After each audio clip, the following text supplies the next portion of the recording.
Ano kaya ang mangyayari mga kapatid kung magkakaroon ng isang brutal na man-to-man ground combat ang militar ng China at Pilipinas? Mapipigilan ba ng isang bihasang infantry ng Pilipinas ang napakalakas na industrial at modernong war machine ng China? Kalimutan muna natin ang mga kasunduan at suporta ng mga superpower dahil sa senaryong ito wala ang anumang safety net na pwedeng umalalay sa parehong panig. Tatanggalin natin ang Mutual Defense Treaty sa pagitan ng US at Pilipinas at ilalagay ang parehong bansa sa isang purong senaryong self-reliant kung saan ang bawat taktika at kilos ay nakasalalay lamang sa sariling kapasidad.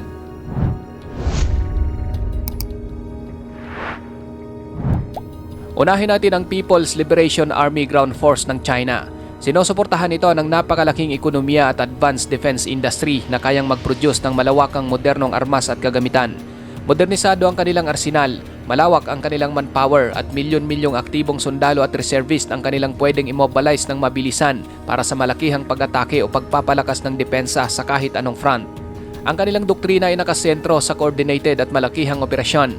Ang bawat unit ay synchronized at kumikilos bilang bahagi ng mas malawak na tactical framework. Dahil dito, nagiging malinaw ang kanilang advantage. Ngunit sa kabila ng ganitong scale at modernisasyon, hindi ito otomatikong nangangahulugan na mananalo sila sa bawat senaryo. Sa kabilang panig naman, ang Philippine Army, bagamat mas maliit ang bilang at mas limitado ang modernong kagamitan, ngunit hinubog ang mga ito sa dekadang aktwal na combat experience. Ang Philippine Army ay bihasa sa jungle warfare, taktikang guerrilla at maliliit na engagement. Kaya naman mayroon silang kakayahan na mag-operate ng epektibo sa mahirap at unpredictable na terrain kung saan ang mobility, stealth at terrain exploitation ay critical sa tagumpay. Ang kanilang familiarity sa lokal na kapaligiran mula sa kabundukan, kagubatan hanggang sa urban centers ay nagbibigay sa kanila ng natural na advantage sa paggalaw at pagkuha ng cover, pati na rin sa pag-set up ng ambush o defensive position. Ang kanilang lakas ay hindi nakabase sa dami o high-tech na armas kundi sa karanasan, resilience at tactical ingenuity. Ngayon mga kapatid, kung pag-uusapan ng terrain, malinaw na malaking aspeto ang geography ng Pilipinas sa anumang hypothetical na labanan. Bilang isang archipelagic na bansa, binubuo ito ng mahigit 7,000 isla na mayroong magkakaibang topografiya. Ang ganitong komplikadong kapaligiran ay nagbibigay ng natatanging hamon sa sinumang puwersang nais maglunsad ng operasyon, lalo na sa mga tropical na klima na mabilis magbago ang visibility, mobility at combat condition. Ang militar ng Pilipinas ay mayroong malaking advantage dito. Sanay sila sa klima at terrain ng bansa at alam nila kung paano gamitin ang bundok, gubat o lungsod bilang natural na depensa. Maaari silang mag-set up ng ambush sa mga choke points at cover position ng epektibo. Dahil dito ang advanced na equipment at high-tech na mga armas ng mas malaking puwersa ay maaring hindi ganap na ma-maximize at ang kanilang numerical superiority ay maaring mabawasan. Sa usapin naman ng logistics, isaalang-alang din natin ang critical na aspeto ng sustainment sa matagalang labanan. Ang China ay may kakayahang mag-produce ng armas, bala at kagamitan ng malawakan na nagbibigay sa kanila ng malinaw na advantage sa long-term engagement. Halos walang limitasyon ang inventory ng China, kaya theoretically kayang suportahan ng kanilang ekonomiya at defense industry ang mahabang bakbakan sa maraming front. Ngunit mahalagang tandaan na ang produksyon ay iba sa aktwal na distribution, lalo na sa isang komplikadong archipelagic battlefield tulad ng Pilipinas. Mapanganib para sa PLA ang paghatid ng kagamitan, pati na rin ang pag-maintain ng supply lines at pagsiguro na ang bawat unit ay mayroong sapat na munition at suportang teknikal. Malaki ang tsansa na magkakaroon ng disruption, delay o maging pagkaubo sa critical na mga resources, lalo na kung haharapin nila ang guerrilla-style interdiction o pagsabotahe sa mga linya ng transportasyon. Pagdating sa moral, malaki rin ang papel kapag nasa defensive mindset ang mga tropa. Halimbawa, ang sundalong nagtatanggol ng sariling lupa ay mayroong natatanging antas ng determinasyon. Ang natural na motivation ay pagtanggol ng sariling teritoryo ay pwedeng magbigay sa kanya ng dagdag na focus, tibay at katapangan sa harap ng napakalaking puwersa. Ngunit hindi rin dapat maliitin ang kahalagahan ng disiplina at centralized command structure ng PLA dahil ang kanilang structured hierarchy at standard operating procedures ay nagbibigay sa kanilang mga tropa ng operational efficiency, mabilis na pagpapalitan ng impormasyon at synchronized execution ng malalaking unit. Sa konteksto naman ng modern warfare, napaka-importante ng kakayahan sa night operation at ng maaasahang communication systems. Ang China ay mayroong mas advanced na integrated battlefield networks, kabilang ang digital command and control systems, encrypted communications at mga tools sa real-time situational awareness.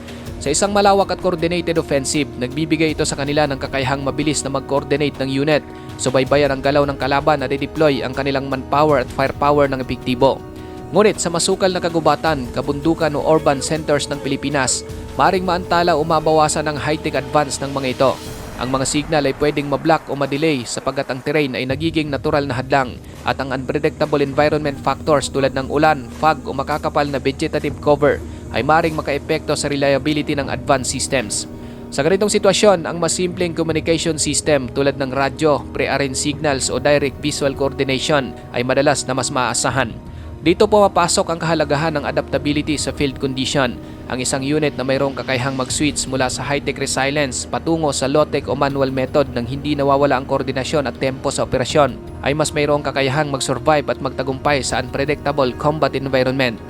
Ngayon mga kapatid, kung titignan naman natin ang pure infantry comparison, walang air support, walang naval supremacy at walang artillery o external reinforcement. Sa senaryong ito, ang bawat desisyon, galaw at reaksyon ng bawat tropa ay nagiging kritikal. Ang training, muscle memory at taktika ng small unit ang magiging pangunahing sandata. Ang mabilis na paggalaw at koordinasyon sa loob ng platon o squad ang magdidikta ng resulta ng bawat engkwentro. Sa mga close quarters engagement, hindi lang ang dami ng puwersa ang unang nakikita, kundi ang bilis ng reaksyon, tamang posisyon at accuracy ng bawat putok. Ang bawat segundo at bawat galaw ay maaaring magbago ng kalagayan ng kalaban. Ang sundalo na bihasa sa terrain, may malinaw na awareness sa paligid at may control sa stress at fatigue ay mas mayroong kakayahang gumawa ng epektibong desisyon sa gitna ng labanan. Dito nasusukat ang tunay na kahandaan sa combat, hindi lamang sa pamamagitan ng advanced na kagamitan o modernong arsenal, kundi sa kakayahan na magpatupad ng taktika ng tama, magbintay ng disiplina sa ilalim ng pressure at magtulungan bilang isang nagkakaisang unit. Ngayon, pag-uusapan natin ang doktrina ng bawat panig. Dito makikita kung paano nila pinaplano ang bawat galaw sa battlefield. Ang PLA ay nakatuon sa tinatawag na informationized warfare, isang approach na nakasentro sa mabilis na koordinasyon, digital battlefield awareness at synchronized operation sa malalaking unit. Layunin ng ganitong doktrina na tapusin ang laban sa pamamagitan ng overwhelming tempo at precision gamit ang superior intelligence, real-time communications at integrated firepower upang mabilis at sistematikong i-neutralize ang kalaban. Sa kabilang panig naman, ang doktrina ng Philippine Army ay mas nakabatay sa attrition at endurance. Sanay ang kanilang infantry sa mahabang operasyon sa kabundukan at kagubatan kung saan ang labanan ay maaring tumagal ng linggo o buwan at hindi natatapos sa isang mabilis na engagement. Ang kanilang approach ay nakasentro sa sustained defensive tactics, mobility at paggamit ng terrain upang palitan ang numerical disadvantage sa pamamagitan ng clever positioning, pag-ambush at small unit maneuvers. Pagdating naman sa combat experience density ng bawat panig, maraming unit ng Philippine Army ang may aktual na exposure sa totoong labanan sa loob ng napakaraming mga dekada, lalo na sa counterinsurgency at anti-terrorism operation.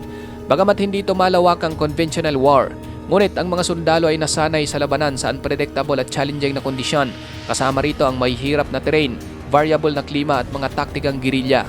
Ang ganitong karanasan ay nagbibigay sa kanila ng intuition, rapid decision-making skills at improvisational capability na mahalaga sa anumang man-to-man engagement. Sa kabilang panig, ang PLA ay may malawak na training exercises, modernization drills at simulated combat scenarios. Napakalaki ng scale ng kanilang preparasyon at synchronized maneuvers, ngunit limitado ang kanilang recent large-scale combat exposure, lalo na sa aktual na giyera sa field na may unpredictable human behavior at terrain constraint. Ibig sabihin, ang kanilang theoretical mastery at technological superiority ay hindi pa ganap na nasusubok sa totoong buhay.